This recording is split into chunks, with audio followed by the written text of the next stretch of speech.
Good morning. I'm going to be talking about defragmentation and ways that shows up in your life or might be showing up in your life. And defragmentation is, as it regards your mental health or your mental state, is the process of reorganizing the chaotic thoughts and impulses and actions and feelings that you have into a more cohesive state so that you can heal and not just heal, but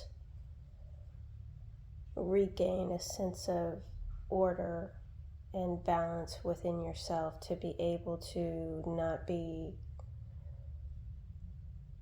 existing in a state of perpetual traumatization, right? And for anyone out there listening, this is one of the many, many ways that as a child, in the midst of the experience that I went through, that I was able to keep myself free of the shame that so many wanted me to embody so that I could internally disintegrate myself. So then it would be the exact outcome my abusers wanted, so nobody would believe me. And mind you, anytime you think about someone who is abusive towards children, that is exactly the end game to them. It's never a question if that's what they want. That is exactly what they want. They want that child, their target, to become so disorganized and chaotic in their responses to life that nobody believes that they're being abused. Nobody believes that something is going on, and people just look the other way so that the abuser has continual access to them. And as a child, one of the things that I would do is I would journal. And I would write short stories and analogies with different character names, and those character names would apply to the feelings that I felt. And I would write them in different scenarios and events that happened, and I would write short stories for these characters and give them as much of my own mental pain and anguish as I could in a story to be able to express what I was never allowed to speak of. I was never allowed to acknowledge had transpired, or at the time of the writing of those short stories continued to transpire. And that was the way that as quickly as the abuse came in, it would flow right out, just like a stream. And that was a practice that I made sure that my foster parents, especially my foster father and foster mother in the bad home, never found out, because that way they couldn't figure out a way to stop me from doing what I needed to do for me. And another way was when I was alone by myself, I would just dance and I would release the trauma. And as a kid, I didn't know that's called somatics. I just thought it was something goofy and silly that I did, but it really did help me to release the physical trauma that my body was being forced and compelled to experience at the hands of these people. And knowing that they would be in public and say things like, oh yes, she's been abused, knowing that they were also abusing me, but they would never admit that. And so understanding that they were trying to paint this picture of me as this traumatized child, and I wasn't traumatized. I was terrorized, by the fact that they could sit up in the face of complete strangers and say I needed help, but not say I needed help from them, that I just recognized that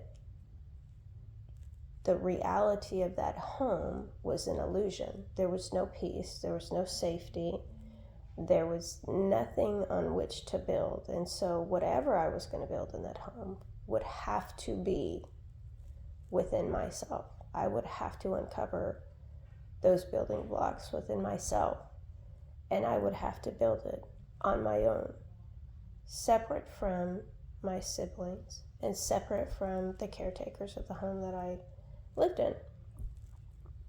And it so enraged them that they would often accuse me of wanting or enticing him to touch me.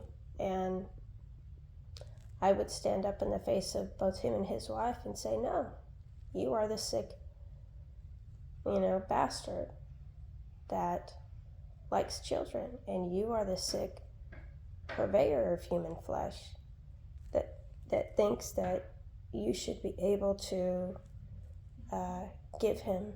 enable his sick desires. It has nothing to do with anyone but you two.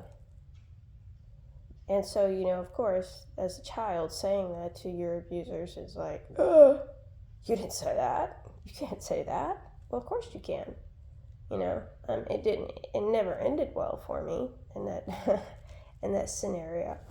But the reality is that I could never be beat down or convinced that it was my fault. I had enticed it, I had caused it, because I knew I knew that he was sick, and I knew that she was just as sick as him.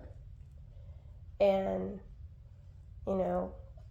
another aspect that helped me outside of the creative writing and the journaling is when I would be outside in nature, oftentimes the animals out there would come up to me and I could feed them from my hand, and I just felt at home. I felt grounded and safe and protected in the woodlands and in the wooded areas in the forest, because I knew that he couldn't find me, and it would take him time to look for me, to find me.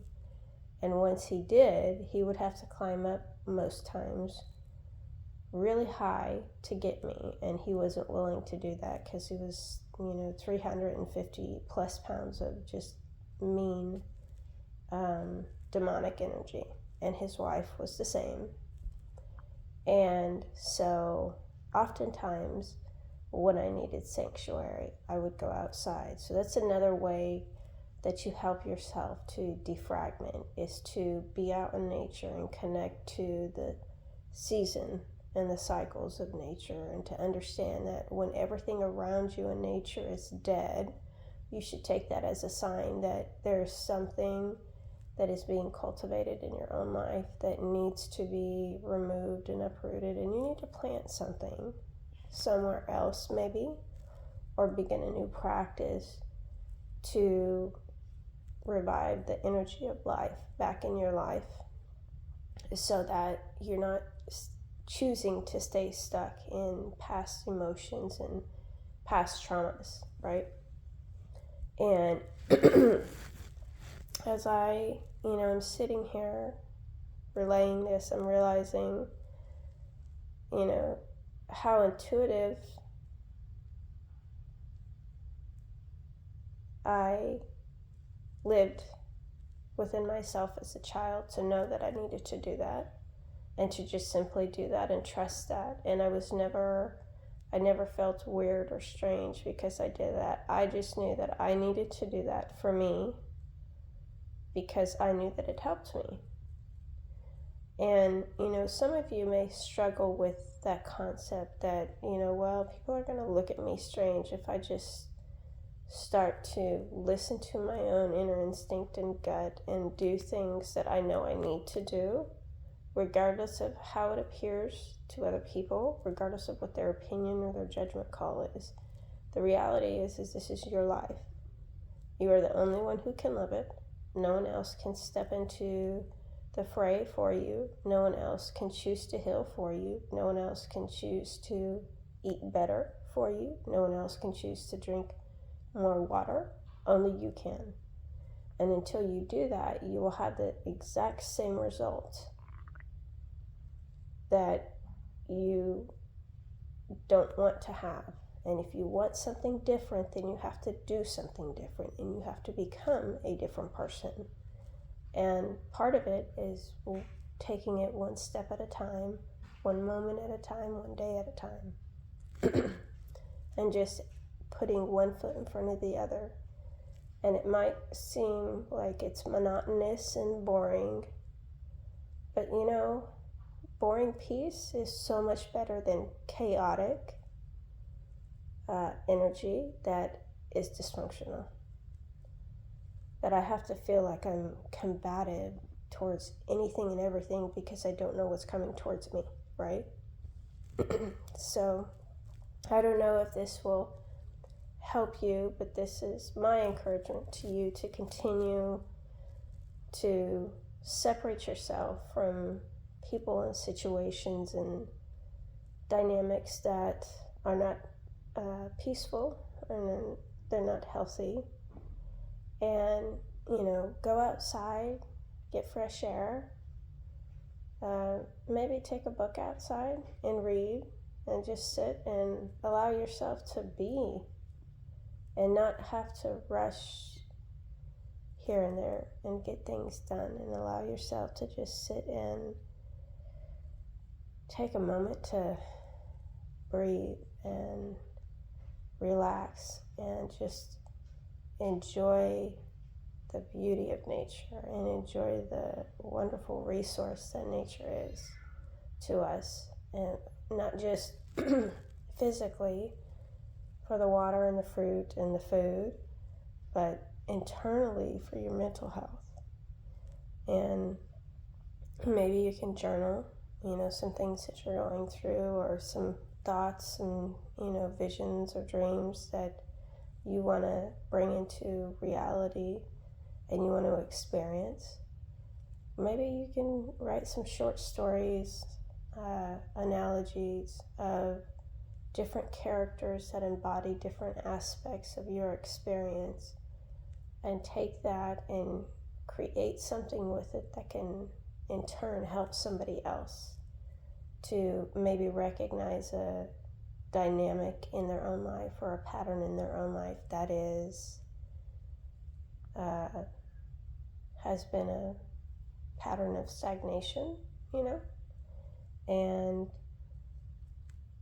you can just allow yourself and the expression of what you've been through to be released from that tightly held fist, and allow it to flow into a healing aspect for somebody else. All right, I enjoyed this, and I hope to see you again on the next video. Bye.